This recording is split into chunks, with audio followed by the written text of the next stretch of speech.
Good morning. I'm Sheriff Jim Freihoff. I'm here with the District Attorney, Eric Nazarenko, and the Oxnard Police Chief, Jason Benitez. Today we're here to talk about the arrest of Tony Garcia, who's been arrested for 2 counts of murder of our victims. On January 18th, 1981, at about 6:30 in the morning, 2 newspaper delivery boys found a deceased female in the carport in the area of the 701 Mobile Avenue in the city of Camarillo. The delivery boys, 9 and 14 years old, called 911 and notified the sheriff's office. The female victim was identified as Rachel Zendehas, who was 20 years old at the time of her death. Rachel was living in an apartment complex across the street where her body was found. An autopsy performed on Rachel's body, and the medical examiner declared her manner of death as a homicide and the cause of death as strangulation. Evidence on Rachel's body also indicated that she was sexually assaulted. Sheriff's investigators learned that Rachel had gone out for the evening, hired a couple babysitters to sit with her daughters. After returning from an evening out, Rachel drove the babysitters home. Based on the evidence left at the scene, investigators believe that Rachel was accosted as she got out of her vehicle after returning home from dropping off the babysitters. Detectives from the sheriff's office investigated this case until all leads were exhausted and the case became cold. In 2002, the Ventura County Sheriff's Office Forensic Laboratory obtained DNA profile from Rachel's body. The suspect DNA was entered into the Combined DNA Index System, CODIS. The federal database searched against convicted offenders, and there were no hits.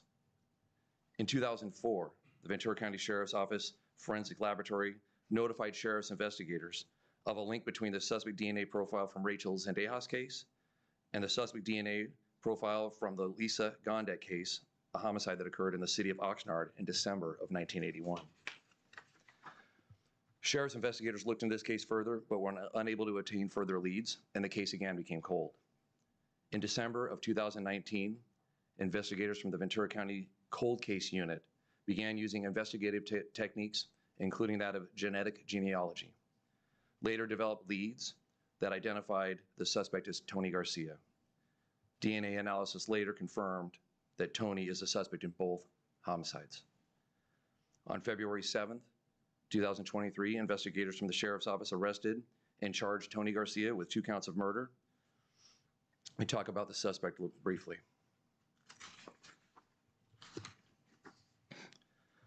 Tony Garcia is a resident of the city of Oxnard. He was born in 1954 in Roswell, New Mexico. Garcia enlisted in the Navy in 1974 and was assigned to the Naval Air Station Point Mugu that same year. He remained in the Navy until he was discharged in 1980. Garcia remained a resident of Ventura County after his discharge from the Navy. Garcia was a karate student and an instructor for many years. The fact is, this suspect has been hiding in plain sight for over 40 years. Let me talk about my victim. Rachel Zendehas, resident of the city of Camarillo at the time of her murder. She was born in 1960 in Modesto, California. Rachel was the youngest child with 5 brothers. Rachel and her family moved to Camarillo in 1974, and she attended Camarillo High School. She was a single mother of 2 daughters. She was attending Oxnard Community College, taking classes in industrial arts to make a better life for herself and her daughters, but unfortunately her life was cut short. Rachel survived by her siblings and her 2 daughters, Eva and Monica. Eva was 2.5 years old when her mom was murdered, and Monica was just 1 year old. Eva and Monica are now both nurses and working in the medical field. Rachel's daughters and family have been notified of Garcia's arrest. Rachel's daughters are thankful for the investigators' hard work in this case and are appreciative now that they have closure. I'm now going to introduce Chief Benitez to talk about his case with his victim. Thank you, Sheriff. Lisa Gondek was a young woman, 21 years of age, who grew up in the state of Connecticut. In mid-1981, she planned a 2-week trip to California to visit a friend who was in the United States Navy. This 2-week trip changed, and she decided to stay in Oxnard. So in doing so, she moved into an apartment in North Oxnard on the 1200 block of West Gonzales Road.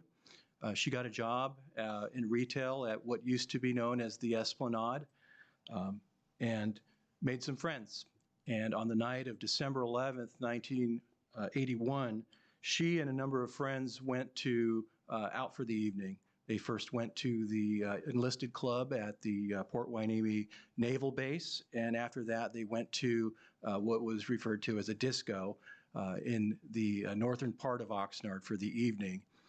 They stayed till about 1:30 in the morning, and the group of friends left and dropped Lisa off at her apartment complex.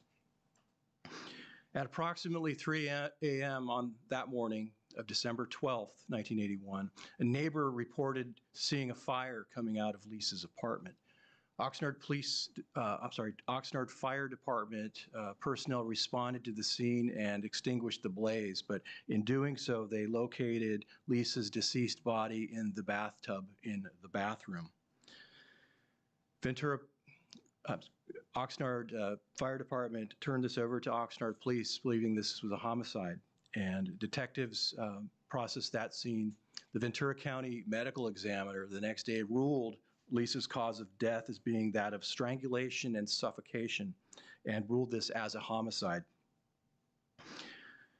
Since Lisa's murder, to put this into some context, literally 2 generations of detectives have been working on this case.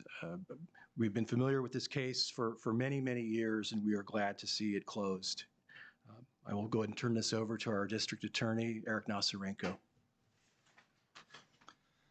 Thank you, Chief Benitez. Thank you, Ventura County Sheriff Jim Freihoff. The Ventura County District Attorney's Office has charged Tony Garcia with murder for the January 18th, 1981 homicide of Rachel Zendehas. It is also alleged in the criminal complaint that he raped Rachel Zendehas in the commission of the murder.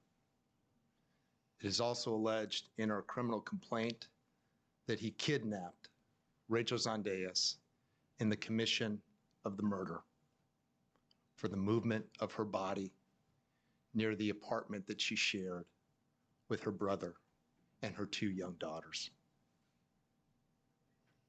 We also have charged Tony Garcia with first-degree murder for the homicide of Lisa Gondek on December the 12th, 1981. Because the same alleged killer is named in both offenses, we have filed the special circumstance of multiple murders against Tony Garcia. After more than 4 decades, the long arm of the law has brought justice to the Gondek and Zendehas families.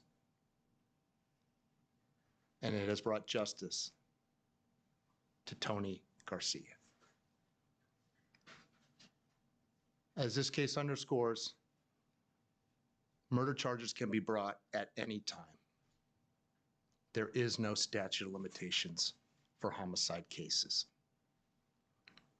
I want to thank the Oxnard Police Department, the Ventura County Sheriff's Office, as well as the Bureau of Investigation for not giving up on Lisa Gondek and Rachel Zendehas. I also want to acknowledge the senior prosecutor from my office who will be assigned to this case, Richard Simon. Experienced, seasoned, and skilled. He started with the Ventura County DA's office in 1984, and he will handle and address this case to its conclusion. This afternoon at 1:30, there is a scheduled appearance of the defendant. Our office will request, in accordance with the Ventura County bail schedule, that Mr. Garcia be held on no bail. I'd now like to return the news conference to Sheriff Jim Freihoff. Thank you, District Attorney Eric Nasarenko. I'd like to first, before we take any questions, thank the agencies involved. As the DA had mentioned, the Oxnard Police Department, the Ventura County Sheriff's Office, the Ventura County District Attorney's Office and their investigators, our forensic laboratory who worked tirelessly to make sure that we had the DNA samples that we needed. This is an ongoing investigation. We are going to be looking for any additional witnesses, victims, or anyone who knows anything else that might lead to additional charges against Mr. Garcia. On the camera, there will be the cold case email, which is coldcase@ventura.org. So no spaces, no periods. coldcase@ventura.org, or you can call 805-383-8704 if you have any additional information or if there are any other victims out there that need to come forward. At this time, we'll open it up to questions. The connection between all three. There's the nightclub, but did they know each other? How did the three of them connect? What you could share. You want to take that? Well, what we can say at this point, certainly. To your question, what we can share is that in the course of this investigation, we have identified a number of common denominators that link the cases. However, at this point in time, it's too early to release that to the public. Something came up about genetic genealogy. Now, is this a case where this guy committed some new crime and that's how he got into the database, or is that a different system that is now used, or what do you guys mean by genetic genealogy and how that helps? Genetic genealogy is a new science that allows our investigators to conduct additional investigations with DNA data, and that's the rest of the information will come out during trial. But that is new technology that's now available. Sheriff, is there any thought that there could be more victims out there that could be somehow tied to this? That's why we're including the number and the email addresses. We want to make sure that we've unturned everything we can to make sure that we bring Mr. Garcia to justice for every crime that he's committed. Eric Nelson. Had he ever been on the radar of any of the detectives prior? Was he ever questioned because of the physical, of them crossing paths physically at that nightclub? Not to my knowledge, but I don't have that information at this time. And any insight into, I mean, we've covered, I shouldn't say we've covered a number of cases involving serial offenders. And it's rare that crimes like these get committed and then the person stops. Sometimes they go to prison, move out of state. Any insight into what happened after the second case? Once again, not that I'm aware of. I think that now that we have a suspect identified and asking the public's assistance for additional information may reveal additional information that we may have gaps on. Just one or two more. What did Mr. Garcia do for a living, and does he have a criminal history? We're not at liberty to discuss any criminal history at this time. And I don't have any information on what he was doing for a living currently. All right, any other questions? Happy to answer them for you. But On the booking sheet, it says he's a carpenter, so is that not correct? If that's what the booking sheet says, we'll go with that. Thank you, Eric. Can you put the pictures in? Yes. All right, thank you all very much.